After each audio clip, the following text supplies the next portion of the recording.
नमस्कार. संघर्ष वृत्तवाहिनीमध्ये आपलं स्वागत. घेऊया ठाणे आणि आसपासच्या परिसरामधील घडणाऱ्या महत्त्वाच्या घडामोडींचा आढावा. मागासवर्गीय आदिवासी समाजाच्या हक्काच्या संरक्षणासाठी सरकारने अॅट्रॉसिटी कायद्याचे कवच दिले. मात्र गेल्या काही काळात अॅट्रॉसिटी कायद्याचा गैरवापर होत असल्यामुळे अॅट्रॉसिटी कायद्याचे महत्त्व कमी होईल अशी भीती भाजपाच्या अनुसूचित जाती मोर्चाचे अध्यक्ष वीरसिंग पारछा यांनी व्यक्त केली. त्याचबरोबर ठाणे महानगरपालिकेतील माजी गटनेते मनोहर डुमरे यांच्या विरोधात तक्रार करणाऱ्या अशोक सोनवले यांची पार्श्वभूमी संशयास्पद असून हा प्रकार वैयक्तिक आहे असं स्पष्ट मत पारछा यांनी व्यक्त केलं. माजी गटनेते मनोहर डुमरे यांचा एकेकाळी कार्यकर्ता असलेल्या घुडबंद रोड येथील अशोक सोनवले यांनी डुमरे यांच्या विरोधात अॅट्रॉसिटी अन्वये तक्रार दाखल केली होती. या प्रकाराबद्दल वीरसिंग पारछा यांनी पत्रकार परिषद घेऊन आपलं परखड मत व्यक्त केलं. यावेळी भाजपाचे उपाध्यक्ष विक्रम भोईर, कृपाळ कांबळे यांचीही येथे उपस्थिती होती. मनोहर डुमरे यांचा माझा 17 ते 18 वर्षापासून परिचय असून त्यांच्या विरोधात एकही गुन्हा दाखल झालेला नाही. या प्रकरणामध्ये आम्ही डुमरेंबरोबरच आहोत. या संदर्भात आम्ही त्यांच्याशी चर्चा देखील केली. त्यावेळी त्यांनी आपण कधीही अशा प्रकारचे वक्तव्य केले नसल्याचं स्पष्ट केलंय. त्यांच्या विरोधात दाखल झालेली तक्रार संशयास्पद वाटत असून त्याबाबत कसून चौकशी व्हायला हवी अशी मागणी वीरसिंग पारछा यांनी केली आहे. दरम्यान अनुसूचित जाती जमातीच्या आरक्षणाच्या वर्गीकरणाबाबत सर्वोच्च न्यायालयाने दिलेल्या निर्णयाचं वीरसिंग पारछा यांनी स्वागत केलंय. या निर्णयामुळे अनेक वर्ष आरक्षणाचा लाभ न मिळालेल्या वंचित घटकांना न्याय मिळेल असं देखील ते म्हणाले. राज्यात हत्या प्रकरणामध्ये अॅट्रॉसिटीचे 635 गुन्हे दाखल करण्यात आलेले आहेत. या प्रकरणातील शोषितांना न्याय मिळालेला नाही. मात्र खोट्या प्रकरणामुळे अॅट्रॉसिटी कायदा शिथिल होत आहे. त्यामुळे राजकीय व आर्थिक हेतूने आरोप केलेल्या खटल्यांमुळे कायद्याचे गांभीर्य कमी होत आहे असा आरोप कृपाल कांबळे यांनी केला आहे. अॅट्रॉसिटी ऍक्टचा जो दुरुपयोग चालू आहे, आता कोण काय करतो, स्वतःसाठी करतो. कुठल्या नेत्याने सांगितलं, राजकीय नेत्याचे आपसामध्ये भांडण असतात. अपर कास्टला सांगतो की तू याच्यावरती अॅट्रॉसिटीचा गुन्हा दाखल कर, आमच्या एका कार्यकर्त्याला हातावरून धरून. त्याला हे माहित नाही, माझ्यासारख्या माणसाला हे समजत नाही का हा जो माणूस आहे, कोणी पण असाल, मी कुठल्या समाजाचं नाव घेत नाही, हा तुला हातच काय धरतोय.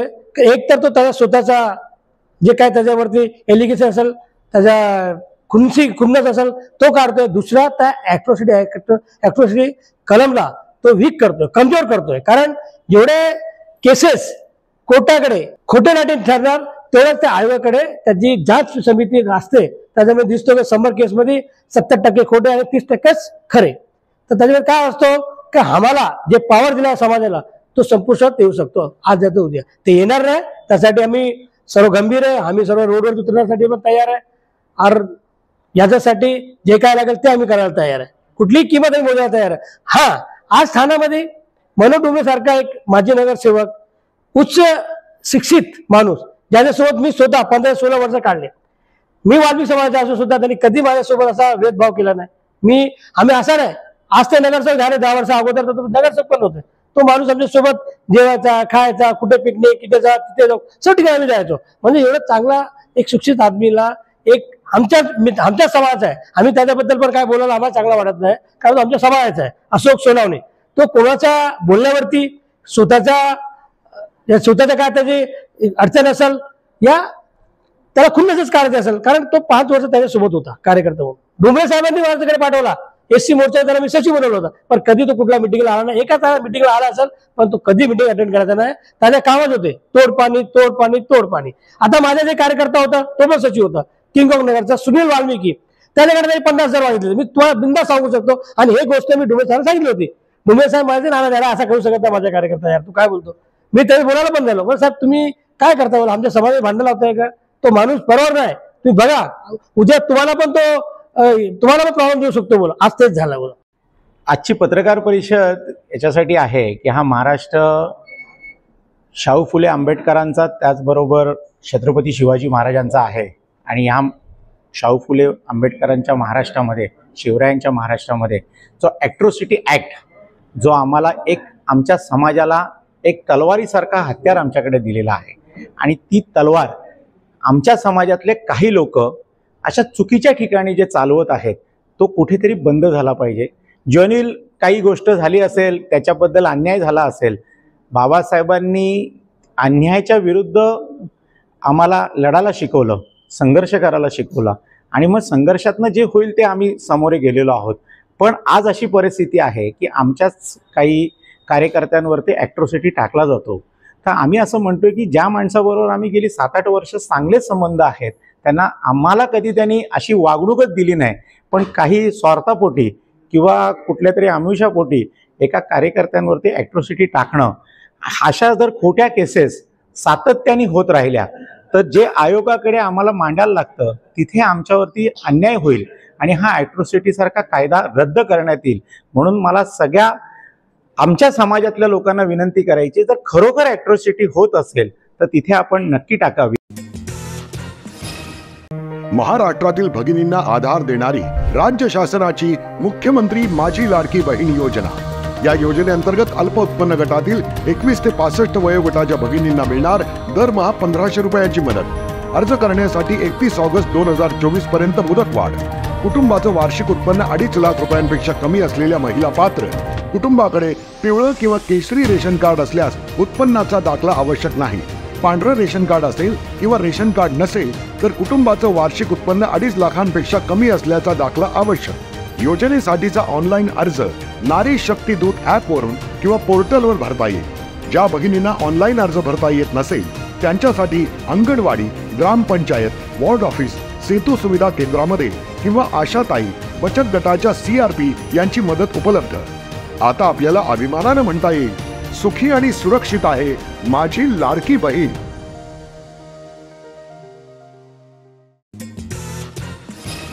आजपासून श्रावण महिन्यात सुरुवात झाली आहे. श्रावणातील पहिला सोमवार आहे. या श्रावणी सोमवारचं औचित्य साधून ठाणे शहरातील प्राचीन अशा कोपिनेश्वर मंदिरामध्ये भक्तांनी सकाळपासूनच शिवशंभूचं दर्शन घेण्याकरिता मोठ्या संख्येने गर्दी केली होती. ठाण्यातील बाजारपेठे परिसरामध्ये प्राचीन असं कोपिनेश्वर मंदिर आहे. या ठिकाणी पहाटेपासूनच भाविक भक्त मोठ्या प्रमाणामध्ये दर्शनासाठी येत होते. मंदिरामध्ये आज फुलांची वाडी भरवली होती. मंदिर संपूर्ण आकर्षक अशा फुलांनी येथे सजवलं होतं. यावेळी शिवलिंगावरती दुधाने अभिषेक करून तसेच शिवमूठ, तांदूळ, बेल, दूध, पाणी अर्पण करून या ठिकाणी विधिवत त्याची पूजा करण्यात आली. तसेच मोठ्या प्रमाणामध्ये या ठिकाणी भाविकांनी गर्दी देखील केली होती. ठाण्यातील अनेक नागरिकांनी तसेच मान्यवरांनी येथे उपस्थित राहून दर्शनाचा लाभ घेतला. यावेळी माजी खासदार राजन विचारे, आमदार निरंजन डावखरे, माजी नगरसेवक संजय तरे, पायलट विशाल तरे इत्यादींनी शिवशंकराचे दर्शन घेतले आणि मनोभावे पूजा देखील केली.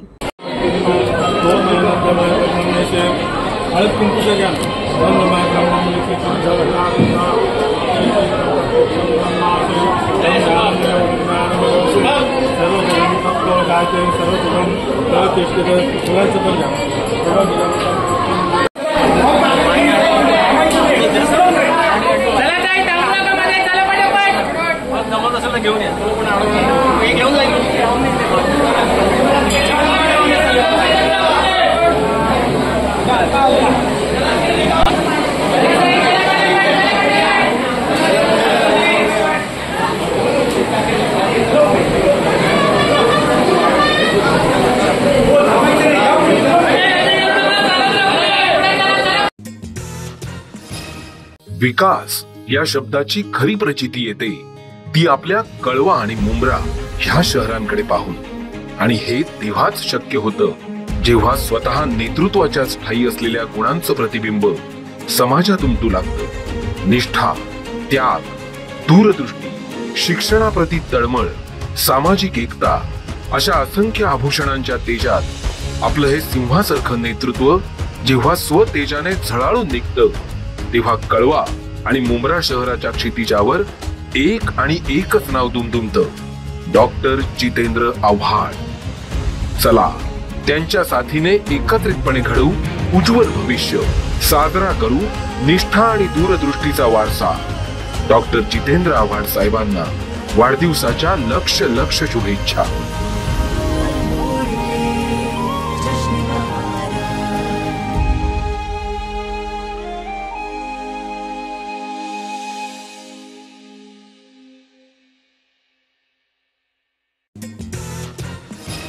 कर्मवीर सुनील खांबे यांच्या मार्गदर्शनाखाली आणि त्यांच्या संकल्पनेतून साकार होत असणाऱ्या आंबेडकर राईट्स युनायटेड अलायन्स तर्फे महामानव डॉक्टर बाबासाहेब आंबेडकर यांच्या सामाजिक, शैक्षणिक आणि राजकीय वाटचालीस दिलेल्या सक्रिय योगदानाबद्दल तसेच राजू भोसले, फुले शाहू आंबेडकर चळवळीत उल्लेखनीय व मोलाचे योगदान देऊन संपूर्ण मानवजातीच्या कल्याणाकरिता आपले आयुष्य अर्पण केलेल्या महान विभूतींना या ठिकाणी अनोख्या पद्धतीने 70 अशा महान विभूतींना मरणोत्तर जीवन गौरव पुरस्कार जाहीर करण्यात आला आहे।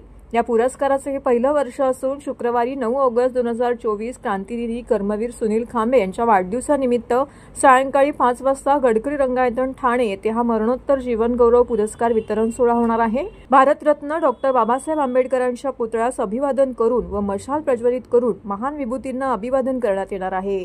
या निमित्ताने संगीतकार भास्कर इंगळे आणि कव्वाल सुलतान नाजा यांचा शानदार कव्वालीचा सांस्कृतिक कार्यक्रम देखील येथे आयोजित करण्यात आले असल्याची माहिती कर्मवीर सुनील खांबे यांनी दिली आहे। 9 ऑगस्टच्या क्रांतिदिनी बाबासाहेब आंबेडकरांच्या बरोबर ज्यांनी योगदान दिलेले आहे, बाबासाहेब आंबेडकरांच्या चळवळीला सहकार्य केलेले आणि समर्पित झालेले त्या सर्वच महान विभूतींना आपण मरणोत्तर जीवन गौरव पुरस्कार देत आहोत। या लिस्टमध्ये जवळ 70च्या वर नावं आहेत आणि ती नावं वाचून दाखवायला तर मी तुम्हालाच विनंती करेन की आपल्या मीडियाच्या मार्फत, आपल्या वर्तमानपत्रांच्या मार्फत ही नावं जाहीर व्हावी आणि आम्ही जवळ 70-100 पर्यंत जातील त्या सगळ्यांनाच मरणोत्तर जीवन गौरव पुरस्कार देणार आहोत। तरी आपण सगळे या कार्यक्रमाला, या उपक्रमाला प्रसिद्धी द्या। राजे भोसले, फुले शाहू आंबेडकरी चळवळीमध्ये हर्षभरित कार्यक्रमामुळे, या पुरस्कारामुळे एक नवं चैतन्य निर्माण झालेलं आहे आणि बरेचसे मान्यवर नेते जे पॅन्थर, रिपब्लिकन, बहुजन संघटनेमध्ये ज्यांनी काम केलेलं आहे त्या सर्वच नेत्यांना आपण बोलावून पाठवलेलं आहे आणि सगळेच येत आहेत। तरी आपण चांगले आमच्या कार्यक्रमाला प्रसिद्धी द्या। आमच्यासाठी म्हणून नव्हे तर ज्यांनी बाबासाहेबांच्या उपक्रमांना जो प्रतिसाद दिला आणि जीवन गौरव पुरस्कार आपण त्यांना जे दिले जाते त्याच्यामागे पुढचा भारत बाबासाहेब आंबेडकरांच्या विचारांचा आपल्याला घडवायचा आहे आणि म्हणूनच आपण त्या दिशेने वाटचाल करत आहोत। तर तुम्ही पत्रकार बांधव आम्हाला तुमच्या कार्यक्रमाला प्रसिद्धी द्या आणि 70च्या वर लोक स्वतः पुरस्कार घेण्यासाठी येणार आहे आणि हा खूप मोठा कार्यक्रम। कोणी नातू प्रल्हाद शिंदे यांचे नातू येऊ शकतात। आता प्रबोधनकार ठाकरे यांचे नाव आम्ही याच कारणासाठी दिले की त्यांचे वारसदार त्यांना बोलावणं जाणारच आहे। म्हणजे प्रबोधन ठाकरे यांचे वारसदार उच्चस्तरीय नेतृत्व करीत आहेत, तरी त्यांची भेट होणं, त्यांना प्रोटोकॉल, त्या सगळ्या गोष्टी पाहता तर त्यांचा आमच्यातील कोणी वैचारिक वारसदार म्हणून हा पुरस्कार स्वीकारेल। बंडखोरी ही तरुणांच्या रक्तातच असते। या देशाच्या स्वातंत्र्य लढ्यात तरुणांचे योगदान मोठे होते। क्रांतीची बीजे तारुण्यातच रोवली जाऊ शकतात, त्यामुळे बंडखोरी देखील तरुणच करू शकतात, असं प्रतिपादन डॉक्टर जितेंद्र आव्हाड यांनी केले। दरम्यान पालकांनीही आपल्या मुलाकडून अवास्तव अपेक्षा ठेवू नये असंही आव्हाड यांनी म्हटलं। डॉक्टर जितेंद्र आव्हाड यांच्या वाढदिवसानिमित्त विद्यार्थी गुणगौरव आणि करिअर मार्गदर्शन शिबिराचं आयोजन राष्ट्रवादी महिला काँग्रेसच्या विभागीय अध्यक्षा ऋताताई आव्हाड, जिल्हाध्यक्ष सुहास देसाई, कार्याध्यक्ष प्रकाश पाटील यांच्या नेतृत्वाखाली ठाण्याच्या गडकरी रंगायतनमध्ये करण्यात आलं होतं। यावेळी डॉक्टर जितेंद्र आव्हाड बोलत होते। या प्रसंगी मंचावरती शरद तांदळे, विरोधी पक्षनेते मिलिंद पाटील, महिलाध्यक्ष सुजाताताई घाग, महिला कार्याध्यक्ष सुरेखाताई पाटील, मॅजिक पेस्ट संस्थेच्या निकिता पाटील आणि प्राचार्य आणि pre smart CEO doctor Shubham Mahajan उपस्थित होते। डॉक्टर जितेंद्र आव्हाड यांनी विद्यार्थ्यांना संबोधित करताना म्हटलं की तुम्ही तरुण आहात, तुम्हाला आई वडील काही गोष्टी सांगत असतील पण या गोष्टी तुम्हाला पटतच नसतील। आपल्या मुलांचं भवितव्य उज्ज्वल व्हावे अशी पालकांची प्रामाणिक इच्छा असते, पण आपण पालकांच्या विरोधात बंड करण्याचा विचार करतो। ही बंडखोरी गरजेची आहे, पण समाजात घडणाऱ्या वाईट गोष्टींच्या विरोधात बंड केलं पाहिजे। समाजात जेव्हा काही वाईट घडते तेव्हा आपण पेटून उठले पाहिजे। सर्वांनी एक लक्षात ठेवा की संघर्षाशिवाय काहीच मिळत नाही, त्यामुळे व्यवस्थेविरुद्ध संघर्ष करा। हल्ली आपण व्हॉट्सअपवरच्या इतिहासाला खरे मानतो, पण लक्षात ठेवा व्हॉट्सअपवरच्या इतिहासाला खरे मानाल तर आयुष्यभर चुकतच राहाल, असं मुलाचं मार्गदर्शन यावेळी विद्यार्थ्यांना त्यांनी केलं।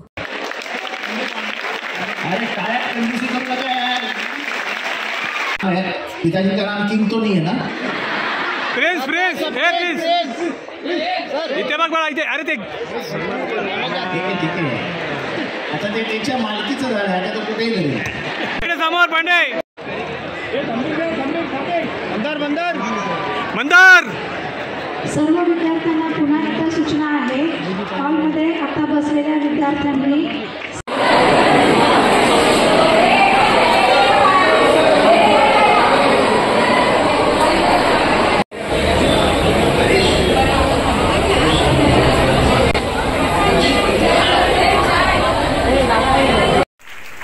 शिक्षण एका समाजाने आपल्या ताब्यातच ठेवलं असतं तर तुम्ही इथे दिसला असता. अक्षर ओळख ही 1890 पर्यंत या भारतात कोणालाच नव्हती. तुमची दुसरी तिसरी पिढी असेल, चौथी पिढी असेल जास्तीत जास्त शिकलेली, दुसरी तिसरीच पिढी. आमच्या घरातला मी दुसरा शिकलेला.